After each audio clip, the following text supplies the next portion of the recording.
Bueno, tengan ustedes muy buenas tardes. Muchísimas gracias por estar con nosotros, acompañándonos en esta edición más de BNI Talks, y tenemos hoy ya un panel de lujo. La verdad, tenemos la presencia acá de la Ministra de Educación, así que pido un aplauso para ella. Marcela Benavides, que es la Presidenta de Directorio de Empresarios por la Educación. También un aplauso. La doctora Fabiola Lomberdade, que si hoy es rectora también de la Cayetano Heredia, directora de la agencia. Y Mariana Caballero, que es la gerenta general de ALOCSI, que es la Alianza de Empresas que hacen obras por impuesto, que también está acá con nosotros. Antes de empezar, quiero darle las palabras al rector, que es nuestro anfitrión. Hoy día estamos aquí gracias a la gentileza de la Universidad Peruana Cayetano Heredia. Muy buenas noches, muchas gracias. Le doy la bienvenida a nombre de la Universidad Peruana Cayetano Heredia y poder compartir este espacio de reflexión y diálogo sobre un tema que es fundamental, ¿no? Tratar la educación en el país. Puedo afirmar con convicción que sin educación no hay desarrollo. Esta frase encierra una verdad innegable y que es una premisa que guía nuestro trabajo día a día en la universidad. Estoy seguro que en muchos de ustedes, en sus corazones, en sus mentes, comparten este sentimiento de lo que debemos hacer por la educación en el país. La educación no solamente es un proceso de adquisición de conocimientos, va mucho más allá. Construimos ciudadanía y generamos prosperidad y una sociedad más justa a través de la educación. Sin embargo, al hablar de la educación, no podemos ignorar los retos que enfrentamos. Quiero mencionar algunos. El acceso para una educación de calidad. Y estamos hablando de educación de calidad desde la infancia, de los primeros niveles, la primaria, la secundaria, la técnica y la superior. Existen grandes retos para un acceso de educación de calidad. Asimismo, debemos superar barreras que impiden ese acceso a la educación. Por mencionar algunas, la condición socioeconómica, el género, el acceso a la educación por ubicación geográfica o por discriminación. Todos ellos son barreras que pueden impedir el acceso a la educación. Es importante comprender que estos retos no son responsabilidad del Estado, de un gobierno, de un ministerio o de una región. También nos comprometen a todos los sectores. Y acá es importante mencionar la empresa, la comunidad, los líderes, las organizaciones civiles y en general todo ciudadano que crea que la educación es una importante herramienta para la superación y el progreso. Desde la academia, en la Universidad Peruana Cayetano Heredia, asumimos nuestro compromiso con la excelencia educativa, la formación de profesionales íntegros y comprometidos con el desarrollo de nuestra sociedad. Quiero mencionar algunas cifras que pueden ser importantes para ustedes. Cayetano actualmente tiene 28% de nuestros estudiantes estudiando con beca. Una de las más importantes es Beca 18, pero tenemos aportes también de la empresa privada para apoyar a estudiantes más desfavorecidos, para generarles una esperanza y un futuro mejor. Tenemos estudiantes provenientes de todas las regiones del país. El 65% de nuestros estudiantes son mujeres. Y tenemos un aspecto importante, además de todas las carreras que brindamos, la carrera de educación intercultural bilingüe, en la cual se forman estudiantes provenientes de regiones donde su lengua materna es el quechua o es la aymara. Este es un programa emblemático que nos sentimos orgullosos de tener. Consideramos que debemos unir fuerzas y trabajar juntos para superar los desafíos en la educación y construir un futuro más próspero, equitativo para todos los peruanos. Debemos promover la innovación, la inclusión y la calidad educativa en todos los niveles y asegurarnos que cada niño y joven tenga acceso a una educación de calidad que les permita alcanzar su máximo potencial. Creo que este diálogo que ahora tendremos y la experiencia que nos darán los panelistas nos permitirá enriquecer nuestro aporte y comprometernos cada vez más con una educación para el futuro del país. Bienvenidos a este diálogo. Muchísimas gracias, doctor. Este evento también no sería posible sin nuestros auspiciadores, en este caso la Universidad Cayetano Heredia, que nos ha brindado este maravilloso auditorio, Experian y Sentinel Experian, que es la más innovadora central de riesgos para saber si tus clientes son buenos pagadores. Y también tenemos a Major, que hoy día nos acompaña con unos riquísimos vinos que después degustaremos al final de la presentación. Vino y roble también, con unos vinos también espectaculares. Tenemos a Crepier, que siempre nos acompaña y siempre está presente en nuestros eventos. Así que la verdad que agradecimiento a todos ellos. Bueno, empezando, quiero presentar aquí, en primer lugar, a la ministra de Educación, que nos honra aquí con su presencia. Ella es doctora en Educación y magíster en Docencia e Investigación Universitaria por la Universidad San Martín de Porres. Además, tiene un máster en Administración y Dirección General de Empresas de la Universidad Católica de San Antonio de Murcia, así como un MBA en e-Business e Innovación de la Escuela de Negocios EALDE en España. Es licenciada en Educación por la Católica, la Universidad Católica del Perú, con especialidad en Educación Inicial y Formación Magisterial. Ha ocupado cargos como gerente general de Miral Consultora, secretaria técnica de la Asociación Perú Vive Bien, directora nacional de Ayuda en Acción, es miembro del Consejo Nacional del Senati y viceministra de Gestión Pedagógica del Ministerio de Educación. Así que un aplauso, por favor.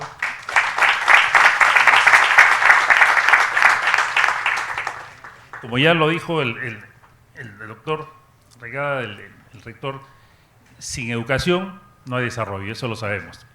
Y sabemos también que esto no es un trabajo solamente de un solo sector, no es echemos la culpa al Ministerio de Educación o a los gobiernos regionales, sino yo creo que es un trabajo de todos. Y esa es la idea de este BNI Talks, poder ver cuáles son las necesidades del Ministerio, qué proyectos, si bien veremos, hay 1000 cosas por hacer, me imagino, pero tenemos que enfocarnos en ciertas cosas donde nosotros también, los empresarios, podamos colaborar en el desarrollo de la educación en el país. Entonces, en función de eso, me gustaría, ministra, que por favor nos hable un poquito y nos diga qué proyectos tiene, qué planes tiene con el Ministerio de Educación y cómo también todos podríamos apoyar en esa gestión. Bueno, primero, muy buenas noches con todos. Muchas gracias por la gentil invitación. Para mí es sumamente importante poder tener espacios como este porque, si bien es cierto que comparto que la educación es tarea de todos, más allá de ese discurso, también es cierto que es responsabilidad de un Estado asumir lo que significa la educación. El sistema educativo es sumamente grande, ¿no? Empieza, y lo decía el rector, desde los niños más pequeñitos, desde 0 años. Y en ese sentido yo quiero señalar que parte de la importancia que le estamos dando en el sector de educación es recuperar ese rol rector que tenemos con los niños de 0 a 2 años. No solamente desde una visión de educación, sino también desde una visión de desarrollo. En la medida que nosotros comencemos nuevamente a crear cunas atendidos por docentes especializadas en la atención de niños y la educación de estos de 0 a 3 años, podremos permitir también que las madres, sobre todo de zonas urbanas, de pobreza urbana, puedan acceder al mundo laboral. Y esto permite que durante 8 horas exista un servicio educativo. Vamos a empezar este año con 316 cunas nuevas, que va a permitir que estas madres puedan acceder al mundo laboral de manera formal y también de alguna manera sentirse con la tranquilidad de que la educación va a atender a sus niños y niñas desde temprana edad, ¿no? Entonces creo que esta recuperación del rol rector es fundamental porque ya la neurociencia nos señala la importancia del desarrollo del cerebro y cómo es que las conexiones neuronales se dan en estas edades con mayor importancia. Y articulada, por supuesto, a un tema de alimentación, que si bien es cierto, nosotros no es nuestro core, digamos, el tema de alimentación, sí en una mirada de articulación con otros sectores, como el MIDIS, estamos trabajando para que ellos asuman la parte de la alimentación saludable de estos niños. Entonces, creo que el que todos planteemos y estemos conscientes de que tenemos que actuar no de manera temprana, sino de manera oportuna, es fundamental, porque la primaria tiene una cobertura pues del 99%, sin embargo, la inicial se quedó limitada a 3 a 5 años y abandonó este rol rector de 0 a 2 años. Entonces, si bien es cierto, hay Cuna Más, que es importante y que es un servicio de atención a los niños, no es necesariamente un servicio educativo propiamente, ¿no? Las madres cuidadoras nos apoyan en este proceso, pero es la educadora la que tiene que fortalecer este rol. Entonces, eso para empezar en términos de los niños más pequeñitos, de 3 a 5 años, por supuesto que también hemos ido avanzando. Eso está asociado a muchos factores, ¿no? Y parte de esos factores son las condiciones. Ustedes señalaban hace un momento que hay una brecha de 111 millones de soles en infraestructura. Lamento decirles que la cifra es 164.000 millones. Esa es la brecha de infraestructura en el país. Y también lo cierto es que se ha avanzado muy poco en la infraestructura y es una condición de educabilidad fundamental. No es lo mismo trabajar en condiciones ni estar en un auditorio como este tan bonito que estar a lo mejor en un espacio donde te mueres de calor, donde no hay ventiladores, donde no hay aire acondicionado y mucho menos donde tienes donde sentarte y escribir. Entonces, cuando uno viaja por el país y conoce la realidad diversa del sector, se puede dar cuenta que hemos avanzado muy lento. Y entonces ahí hay un reto grande. Estamos avanzando de manera muy importante con lo que son obras por impuestos y ahí creo que nos van a poder comentar un poco. Y eso creo que es interesante, ¿no? No solamente quedarnos en obras por impuestos para el tema de infraestructura, sino también para incorporar obra por impuestos para lo que significa la operación y el mantenimiento de esas escuelas. La lógica siempre ha sido de construcción y esa construcción ha venido separada de lo que es el equipamiento y el mobiliario. Hoy las intervenciones son todas integrales y a eso tenemos que apuntar, porque muchas veces se da que tú tienes la infraestructura y resulta que el proceso del mobiliario se cayó y entonces estás con la infraestructura y no tienes el mobiliario o no tienes el equipamiento. Entonces, esa mirada integral de lo que significa una infraestructura educativa creo que es importante en todo proyecto que se vaya a emprender desde diferentes estrategias, ¿no? Obra por impuestos, como les digo, está resultando muy bien y lo queremos ampliar. Ya tenemos conversaciones con el MEF para que sea para operatividad y mantenimiento, pero también para servicios, ¿no? Y ahí creo que hay experiencias interesantes que debemos de potenciar y ustedes desde la empresa ayudarnos a seguir convenciendo al MEF que eso es una buena oportunidad, ¿no? Y que sí se puede hacer bien. Por otro lado, también lo que nos está dando muy buenos resultados es el convenio Estado-Estado, G2G, que está permitiéndonos inaugurar instituciones educativas de primer nivel y que generan otras condiciones de educabilidad para los chicos. Entonces, pero para ello estamos necesitando hacer un censo de infraestructura. Yo no sé si me han escuchado en algún momento, no sé si para el Congreso no creo que les entretenga mucho, pero he presentado en el Congreso varias veces y también en algunos noticieros cuál es la necesidad que tenemos en infraestructura. El censo que existe es del año 2013. Entonces, imagínense ustedes con qué data estamos trabajando. Anualmente se llena una ficha, esa ficha la llena el director del colegio. Ese director del colegio es como yo, es un profesor que de ingeniero yo tengo poco, o sea, puedo haber hecho otras maestrías en administración, en comunicaciones, pero no en ingeniería ni en arquitectura. Por lo tanto, yo cuando veo en mi casa una rajadura, inmediatamente le digo a mi marido, creo que si hay un temblor se nos cae la casa, ¿no? Y él me dice, no, eso está rajeo, no sé qué, ¿no? Entonces, ¿a quién llamas? A un experto que te venga, te mire y te diga realmente cuáles son las condiciones. Eso no tenemos. El director levanta la información de una ficha técnica con características de ingeniería y esa data que da es la que tenemos. El último levantamiento fue hace 11 años. Entonces, estamos apostando por tener un levantamiento de información in-house para poder levantar y tener un plan verdaderamente serio para infraestructura y mirar diferentes estrategias, es decir, incrementar el número de obras por impuestos para las obras, incrementar, a lo mejor extender un nuevo proyecto, ya no será de Escuela Bicentenario, pero sí en el marco del convenio de Estado-Estado, y así APPs también para poder realmente dar una atención mucho más agresiva a lo que es la infraestructura. Son 55.336 escuelas. Claro, comienzo a restar cuántas se han hecho nuevas en los últimos 9 años y son 178 aproximadamente. Si nosotros este año vamos a hacer 78, entonces yo creo que sí podríamos avanzar mucho más rápido si combinamos un conjunto de estrategias y en ese proceso la empresa participa también en el marco de las obras por impuestos o asociaciones público-privadas. Eso es en términos de infraestructura, con una mirada integral, como les digo, que ayude a generar las condiciones. Y finalmente secundaria, tenemos una secundaria que no está aportando mucho al desarrollo de los jóvenes. Si nosotros sacamos la cuenta cuántos chicos o cuántas personas en general no han terminado la secundaria, estamos hablando de 8.8 millones de personas. Es decir, por supuesto, desde 17 hasta 100 años, pues, ¿no? Esta es la cantidad de la población que en el país no ha culminado la secundaria. Por lo tanto, estamos haciendo un programa para poder darles la oportunidad de cerrar ese ciclo de educación básica a través de una prueba previa autoformación, porque los chicos, si no culminaron la secundaria fue porque no tenían tiempo, porque tenían que trabajar o porque la secundaria era tan aburrida que veían mejores oportunidades trabajando que estando en la secundaria. Entonces, yo no había nacido, claro, cuando existía esa educación técnica para todos, ¿no? Pero ciertamente la educación técnica es una necesidad en el país y por lo tanto estamos evaluando también que la educación secundaria debería ser una educación secundaria técnica que permita que los chicos comiencen a tener una mirada más clara de lo que va a ser su futuro y poder apostar también por carreras técnicas. Y ahí este es otro tema importante para mí resaltar porque la empresa juega un rol importante en este proceso. Es decir, tenemos institutos tecnológicos y CEDPROS también, que están ofertando carreras que no son necesarias, carreras que no están respondiendo a la realidad productiva de las regiones.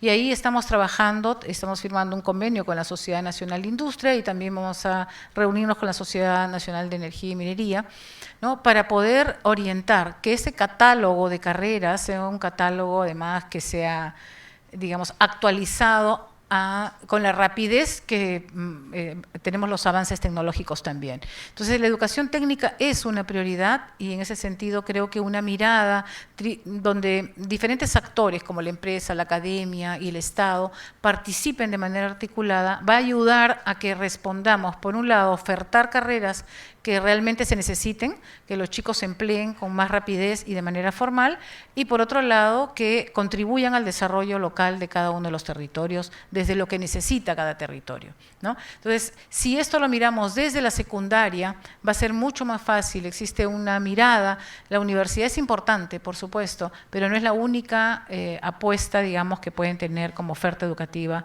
los alumnos. Entonces, los papás creen, y esto ha pasado también en Europa, que la universidad es, el que no va a la universidad ya está condenado al fracaso, ¿no? Y hoy quienes mejor ganan en Europa son los técnicos más que los universitarios. Los universitarios siguen, yo tengo muchos amigos allí, ¿no? Que sus hijos siguen haciendo una segunda, tercera, cuarta maestría porque todavía no encuentran trabajo, ¿no? En cambio, los que estudiaron educación técnica son los que mejor les va, digamos, en la parte práctica, ¿no? Y en la parte del día a día. Entonces, creo que hay que tener también un cambio de mentalidad y mayor información para los padres de familia sobre la importancia de carreras técnicas y el aporte que tiene esto para el desarrollo. Ustedes en el título decíamos la educación para el futuro, ¿no? Para un futuro mejor. Bueno, el futuro también implica que hagamos una oferta educativa que responda a esas necesidades que tiene el país.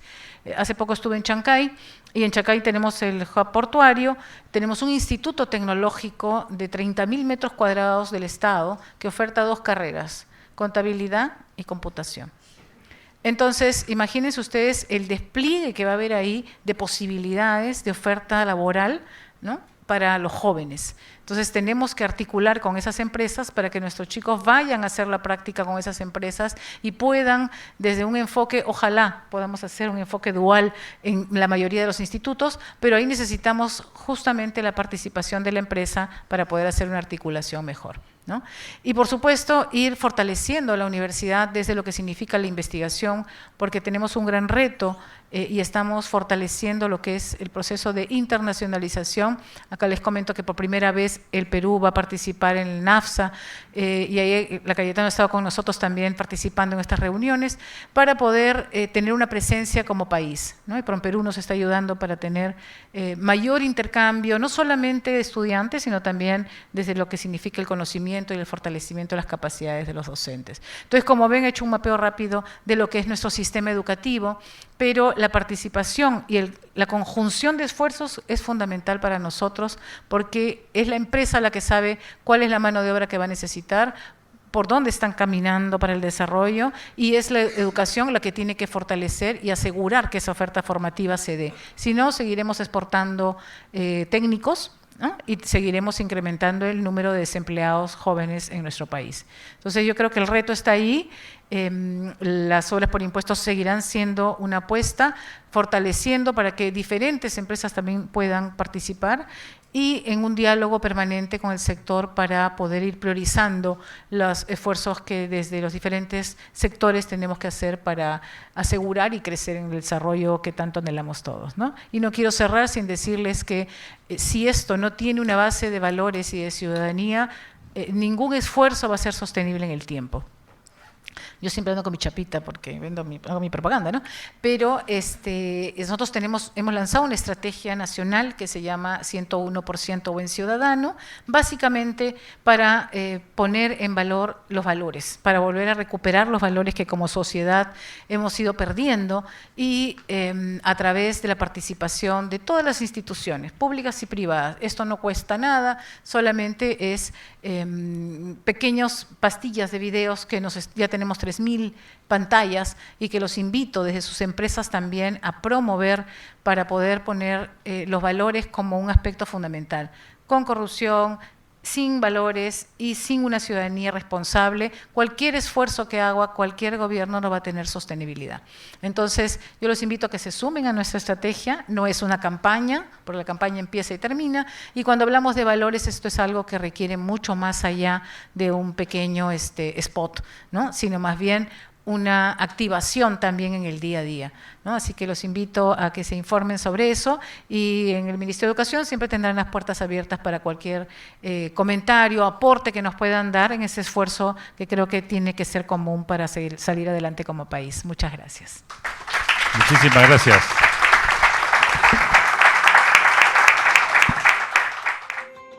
En Cayetano, creemos que una universidad debe hacer mucho más que formar grandes profesionales. Debe trabajar para hacer de su país un mejor lugar para vivir. Por eso, este es nuestro compromiso: ser agentes de cambio. Atravesar bosques, montañas y ríos para llevar salud a las comunidades más alejadas. Porque donde hay salud, sobra fuerza y brilla la ilusión de un futuro mejor. Contribuir a la reducción de la contaminación para que los pulmones de los peruanos y peruanas se llenen de aire puro, y el país de nuevos aires que traerán mejores tiempos. Luchar contra la desnutrición para que los más pequeños tengan la posibilidad de crecer sanos, curiosos y felices. Buscar incansablemente el desarrollo sostenible, la democracia y la igualdad de oportunidades. Nuestro compromiso está también en inspirar y conectar con más agentes de cambio, porque solo trabajando juntos podremos hacer de nuestro Perú el país que soñamos, el país en el que nuestros niños y jóvenes merecen vivir. Universidad Peruana Cayetano Heredia, comprometidos con el Perú desde hace 63 años. Creo que nos da una muy buena visión de la situación de la educación en el Perú y cómo también nosotros podríamos colaborar. Siguiendo con este conversatorio, quiero presentar ahora a Marcela Benavides. Ella es presidente del Directorio de Empresarios por la Educación. Marcela es economista, con más de 35 años de experiencia en Perú y Estados Unidos en diseño y ejecución de proyectos de cooperación técnica internacional y en la implementación de programas de responsabilidad social a nivel de empresas, con énfasis en el sector de educación. Tiene amplia experiencia en organismos multilaterales, consultoría empresarial y directorios. Ha sido presidente del Directorio de Empresarios por la Educación, past president del Directorio del Colegio San Silvestre, directora independiente en varias empresas y asociaciones civiles, y ejecutiva principal de CAF, Banco de Desarrollo de Latinoamérica. Bienvenida, Marcela, y muchísimas gracias. Digamos, la organización que tú lideras, que es Empresarios por la Educación, me gustaría que nos cuentes un poquito toda la labor que ustedes hacen para la educación y cómo también, en función de lo que hemos escuchado de la ministra, podría tener una participación más activa o en las necesidades del ministerio. Así que adelante, Marcela, gracias. Buenas noches, muchas gracias por la invitación a BNI y a la Universidad Cayetano por estar aquí y a este panel de lujo, feliz de compartir con ustedes. Empresarios por la Educación es una asociación civil que nació hace 17 años. Nació justamente de un brazo de Confiep con el propósito de involucrar a los empresarios y al sector privado a que tengan la educación como prioridad, que más allá de hacer empresa, sientan esta necesidad y esta urgencia que tiene el país de contar con una educación de calidad, específicamente enfocado en la educación del sector público. Y en ese sentido, Empresarios por la Educación articula las iniciativas del sector privado, de empresas del sector privado que tienen distintos programas en educación, pero a su vez los articula con Minedu y con las direcciones regionales de educación para que tanto las iniciativas del sector privado como los esfuerzos del sector público estén enfocados con el mismo norte. Y en cuanto a las empresas, hacemos mucho énfasis en que nos den su información. Tenemos una plataforma que se llama Interconexión y nos den la información de los distintos programas que tienen en las regiones del país para poder tener un mapeo general de quién está haciendo qué en el país, en los distintos programas, y de esa manera no duplicar esfuerzos, sino más bien potenciar donde pueda haber la posibilidad de juntar esfuerzos de distintas empresas a nivel nacional. Entonces, este es un primer rol que tiene Empresarios por la Educación, que es de articulador del sector privado en sí y articulador entre el sector privado y con el sector público, de manera que estemos todos con el mismo norte en nuestros esfuerzos. La segunda columna que tiene Empresarios por la Educación es los programas que desarrolla financiados por las empresas en los ámbitos de impacto que tienen las empresas en las distintas regiones. La gran mayoría de nuestros proyectos son fuera de Lima, justamente en las áreas de influencia de las empresas. Y ahí entramos a trabajar en un inicio.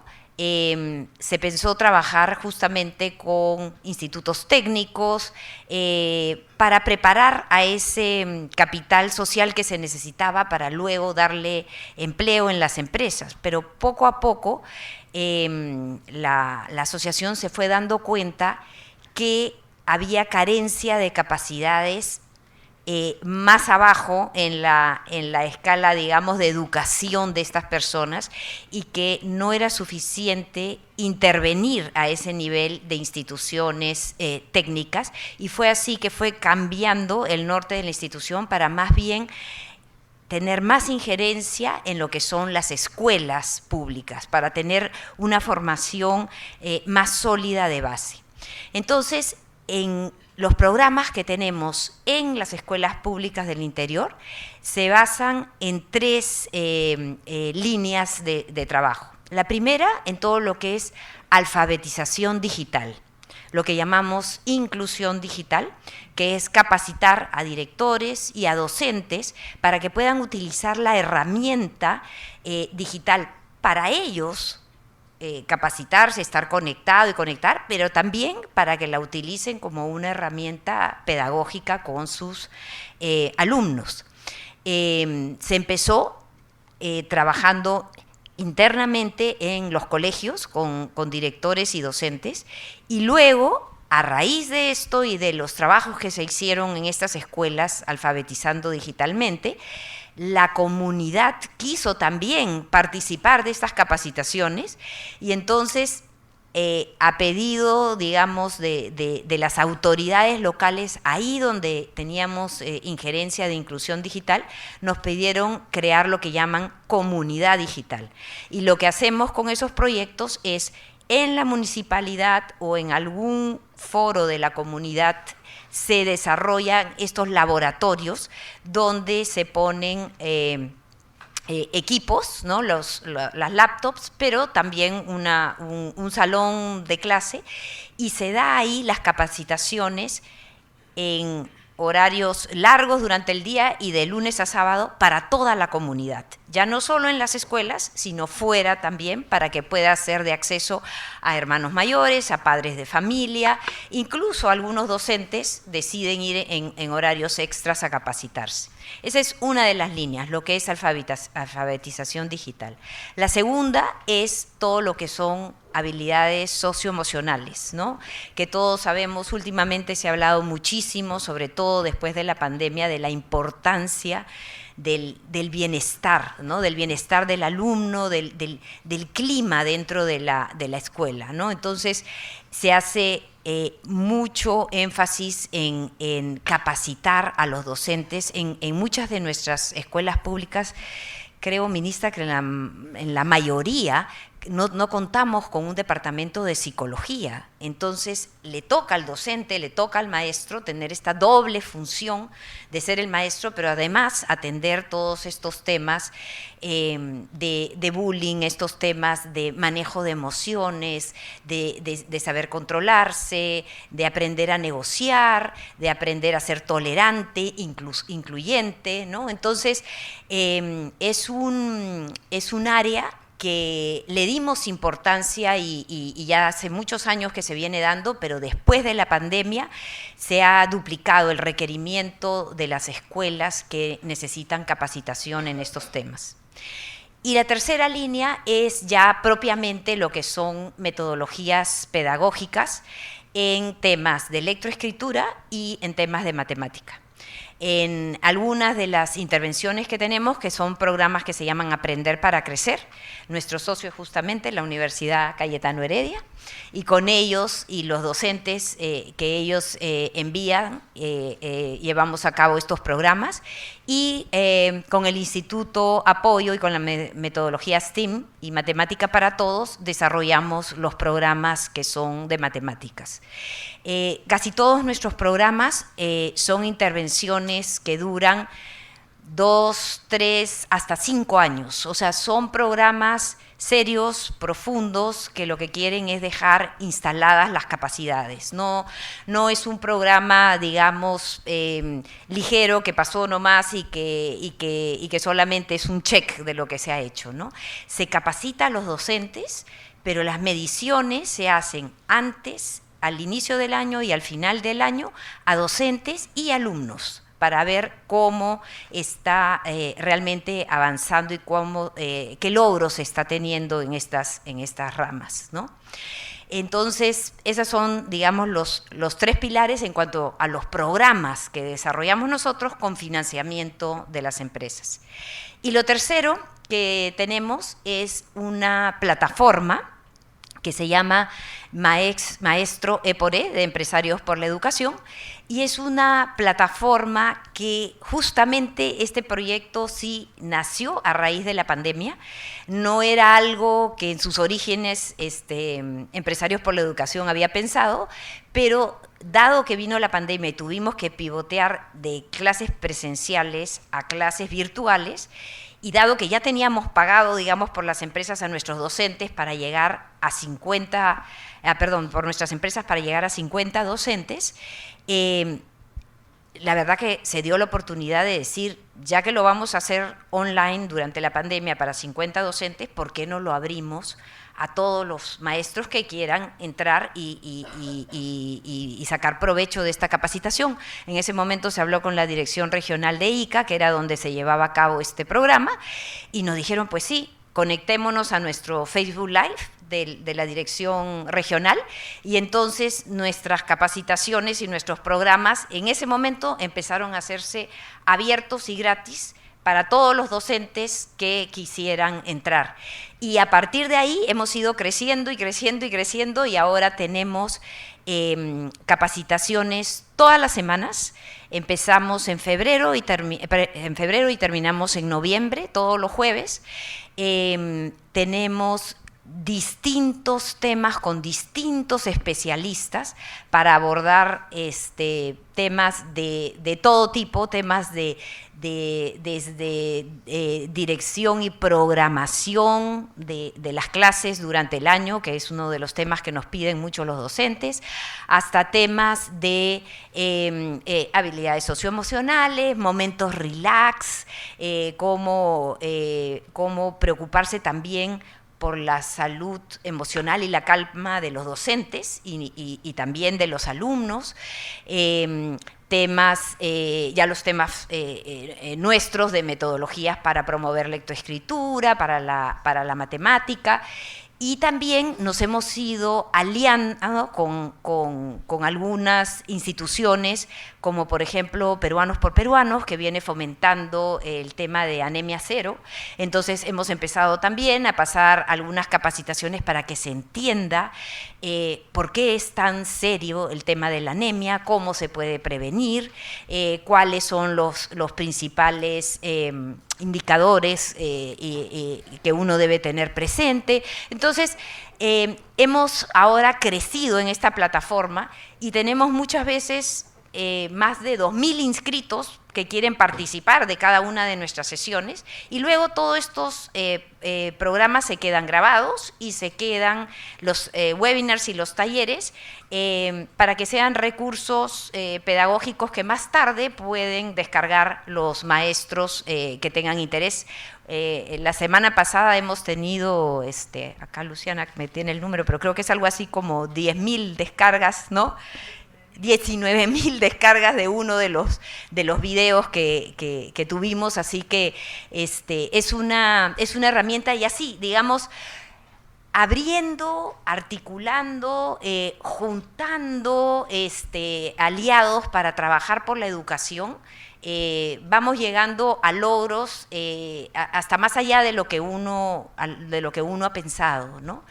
Y con el ministerio, por ejemplo, cuando ellos nos convocan y nos dicen, en octubre, por ejemplo, va a ser para nosotros el mes de la lectura y que queremos promoverlo y que haya una capacitación y una campaña muy fuerte del tema de la lectura. Nosotros salimos en el mes de septiembre con metodologías para que los profesores promuevan estos temas, ¿no? Entonces, hay mucho vínculo y hay muchas maneras de hacer las cosas, más allá de todo lo que seguramente nos va a contar ahora Mariana, de lo que son las APPs y las obras por impuestos, donde también el sector privado debe acompañar, como decía la ministra, de manera integral, que no sea solo la construcción, sino con capacitaciones y servicios para acompañar a ese nuevo director, a esos nuevos docentes que van a entrar a estas nuevas.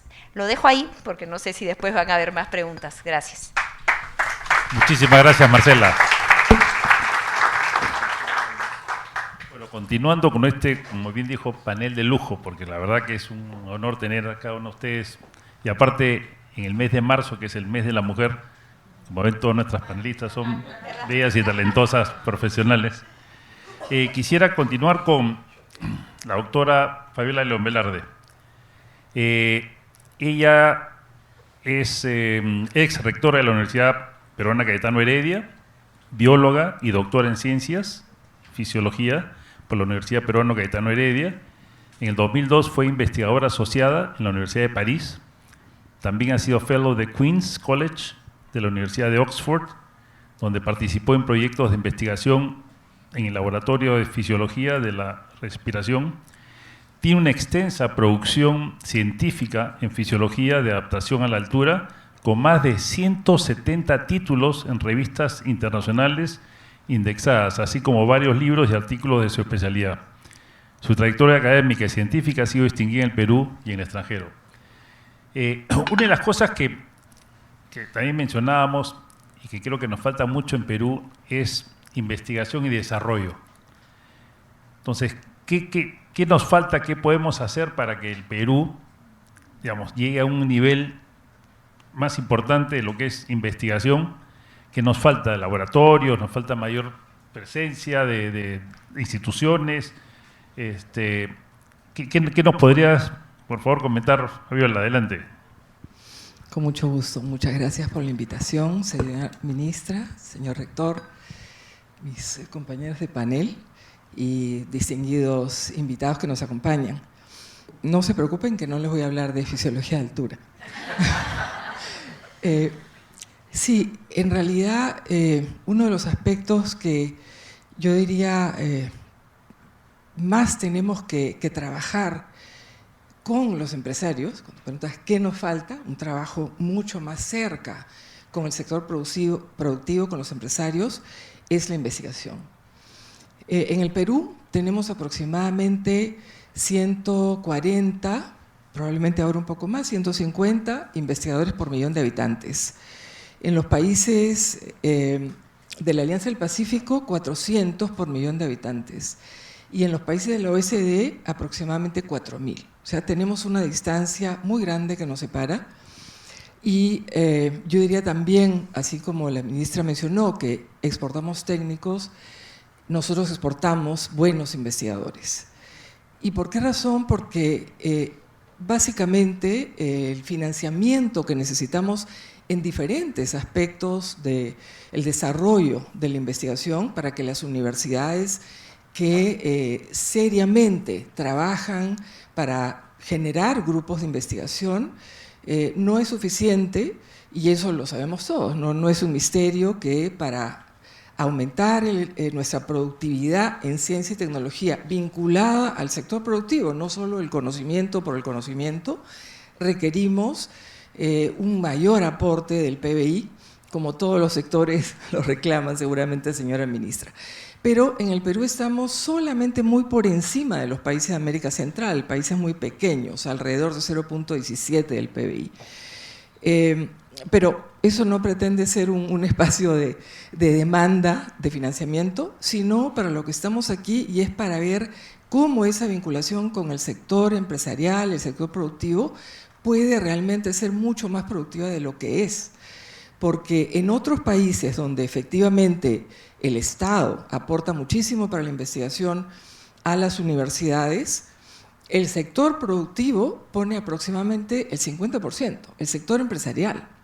Y hablo de países de la Alianza del Pacífico, hablo de Colombia, por ejemplo, ni se diga Brasil, México. Entonces, ese aporte también es sumamente importante. Pero para que eso se dé, sí necesitamos que el Estado nos genere esa suerte de pasarelas, de fondos que nos permitan juntarnos. No quiero decir que no se ha hecho, se viene haciendo hace muchos años con fondos tantos del CONCITEC, del Fondesit en su época, ahora Prociencia, del Ministerio de la Producción. Se trabaja mucho en tratar de vincularnos, pero todavía tenemos, por un lado, el tema de financiamiento, que no es banal, pero también el tema de esos articuladores que tenemos que formar más en el país. Solamente 2 universidades, Cayetano Heredia y la Católica, tienen este profesional que se llama el gestor tecnológico. Es muy importante porque es ese vínculo que une al generador de conocimiento, que es la universidad, los institutos, los centros, públicos o privados, pero la universidad es el gran centro de generación de conocimiento con el sector productivo. Es ese intermediario que va a entender lo que está generando como conocimiento el investigador y haciéndolo llegar al empresario. Y ahí tenemos una brecha importante de falta de instrumentos de motivación, porque si bien es cierto, hemos hecho un gran esfuerzo en los últimos años, creo que lo seguiremos haciendo, para promover la investigación en CONCITEC, en Prociencia, en el Ministerio de la Producción y los institutos públicos, ese espacio de cómo hago para que lo que yo investigo llegue a la comunidad, llegue al poblador, se multiplique en una política pública, se multiplique en un producto, esa brecha hay que resolverla de alguna manera. Ese tipo de instrumentos todavía no los tenemos. Y la prueba de eso fue muy clara en el COVID. En la pandemia, cuando se hizo un llamado desde el CONCITEC para generación de diferentes tipos de productos terapéuticos, inclusive plataformas digitales, redes de investigación epidemiológica, accesorios sanitarios, inclusive vacunas, los investigadores peruanos respondieron. En realidad hubo muchas propuestas, solamente con unos 11 millones de soles, más de 1000 propuestas de investigación. Pero no existía ese vínculo claro en cómo vamos a convertir ese aporte en realmente un producto que llegue a la comunidad y que se apropie por la comunidad o que se convierta en una política pública. Yo no digo que esto sea fácil, esto toma muchos años, pero si no empezamos a llenar esa brecha de ese tipo de profesional que haga este vínculo y que también el empresario apueste por el conocimiento que se genera en las universidades y en los centros de institutos, no vamos a avanzar en ese aspecto, ¿no? Y hay diferentes maneras de hacerlo. Por ejemplo, tenemos en otros países los parques tecnológicos, las incubadoras. Acá, por ejemplo, no hemos podido formar un solo parque tecnológico que realmente tenga una magnitud que nos permita decir, en este parque tecnológico se genera productos que vienen desde el conocimiento que produce la academia, porque el parque tecnológico requiere realmente la vinculación de la academia con el sector productivo, a nivel regional, con los gerentes regionales y los productos que se generan a nivel regional, que son los productos que podríamos decir el subsistema de innovación, ciencia y tecnología.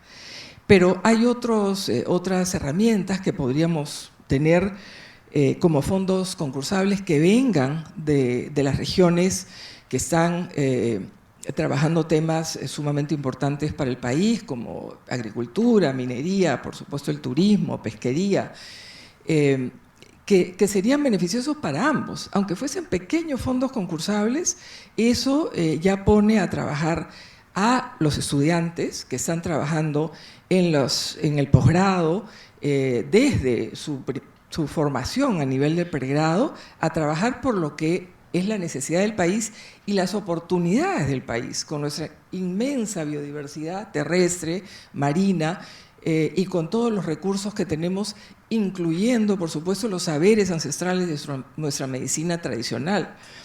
Podríamos pensar en infraestructura empresarial, que a veces necesitamos una infraestructura importante con mucho costo, pero podríamos pensar en que los empresarios se unan, así como empresarios por la educación, para comprar una sola infraestructura muy importante, ahora por impuestos, para que lo usen todas las universidades que han mostrado calidad en las respectivas áreas, las ingenierías, como repito, en las áreas donde tenemos grandes potencialidades de crecimiento para el sector productivo. Becas con temáticas empresariales, o sea, los estudiantes están ávidos por aportar y sé que de hecho las pasantías profesionales y preprofesionales ocurren en las empresas, pero muy poco sobre ciencia, tecnología e innovación. Sobre los otros temas, sí. Por eso es que es bien importante que los empresarios estén bien conscientes que desde las universidades se está generando conocimiento pensando en el sector productivo y que les abran sus puertas. Capital se mide de riesgo, por supuesto. El tema del canon es bien importante, el canon que tienen las universidades públicas para generar investigación, que es el 5% de nuestros recursos gasíferos, petroleros y mineros. Eso no se está usando, es más, tenemos una cantidad de recursos importantes en las universidades públicas, y ahí sí, tal vez un pedido directo a la ministra para que desde el MEF se pueda abrir el uso del canon para poder trabajar proyectos con el sector productivo para las regiones, para los clústeres regionales.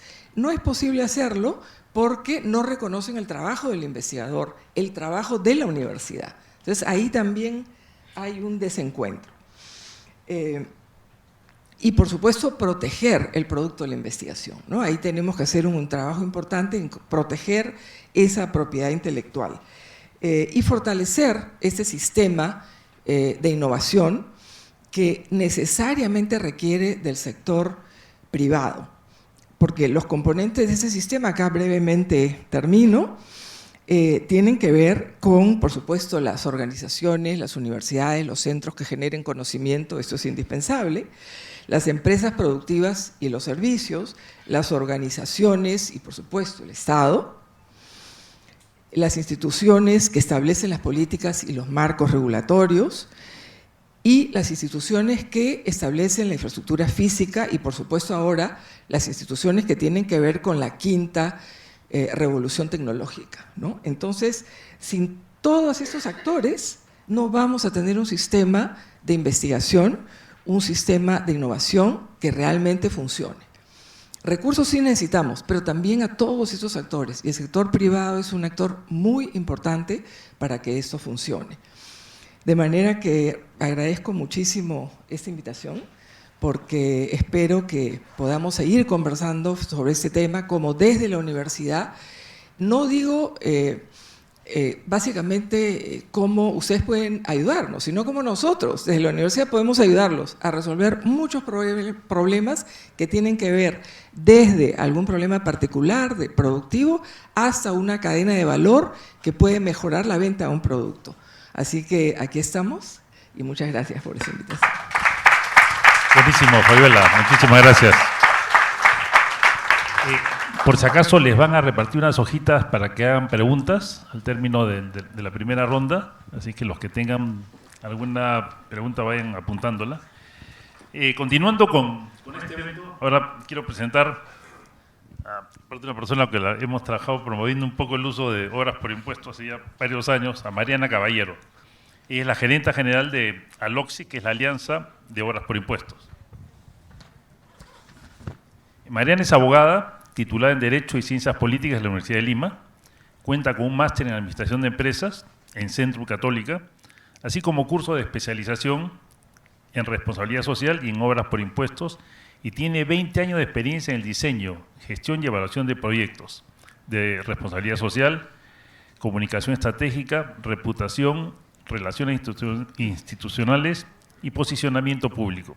Es cofundadora de L+1, Líderes Impulsando un Desarrollo Sostenible, cofundadora y miembro de la Junta Calificadora de CUNAM, iniciativa para promover el ecosistema de emprendimiento social de emprendedores peruanos. Es docente de la Escuela de Posgrado de la Universidad Pacífico, la Universidad Continental y de SAN. Así que bienvenida, Mariana, y muchísimas gracias por estar con nosotros y aceptar nuestra invitación. Como has escuchado, creo que hoy día Obras por Impuestos va a tener mucha relevancia y todo el mundo lo está solicitando. Y también una de las cosas que veíamos en BNI, hay muchos empresarios que están dispuestos a colaborar, a hacer obras por impuestos. A lo mejor son empresas muy pequeñas, empresas medianas, pero que también quisieran tener participación. Entonces, ¿cómo poder? Porque yo sé, podemos hacer consorcios, digamos, para diferentes proyectos donde se pueden unir varias empresas.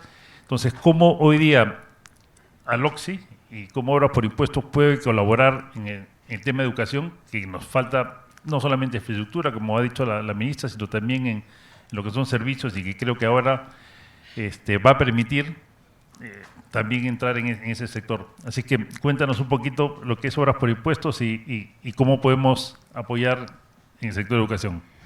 Bien, muchísimas gracias y muchas gracias por la invitación también. Es un placer para mí estar con este panel de lujo. He escuchado atentamente todas las intervenciones. El tema de la brecha de infraestructura, que es enorme brecha de infraestructura que tenemos en educación, pero no solo en educación, sino en todos los sectores, en salud, en agua y saneamiento, en carreteras. Tenemos una brecha de infraestructura que el Estado no va a poder cerrar por sí solo, y por eso necesita el apoyo del sector privado.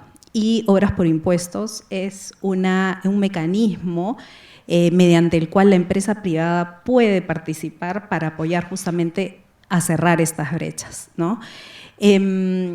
Nosotros somos un gremio de 32 empresas privadas que justamente estamos comprometidas con este mecanismo de Obras por Impuestos, y que hemos encontrado que este mecanismo es esencial para poder cerrar brechas y brindar mejores servicios a la población, porque hemos entendido que el Estado, con esta enorme brecha, no lo va a poder hacer solo. Entonces necesita la participación del sector privado. Eso en relación a la brecha. En relación a los servicios por impuestos, que es un tema bastante interesante e importante para nosotros, es música para mis oídos escuchar a la ministra decir que se quiere impulsar, y nosotros también lo venimos impulsando frente al MEF, al Ministerio de Economía. Creemos que es fundamental, porque no se necesita solamente fierro y cemento, ¿no? O sea, no es lo importante tener un colegio de alto rendimiento, como se han hecho muchos a través del mecanismo de obras por impuestos. No es importante tener una infraestructura linda, sino lo importante es cómo se está educando a nuestros niños, qué valores les estamos dando, y las iniciativas que tienen Empresarios por la Educación, que se han demostrado que impactan positivamente en los alumnos, cómo no podemos escalarlas, ¿no?, a todo el país a través de servicios por impuestos, ¿no? Sería interesantísimo.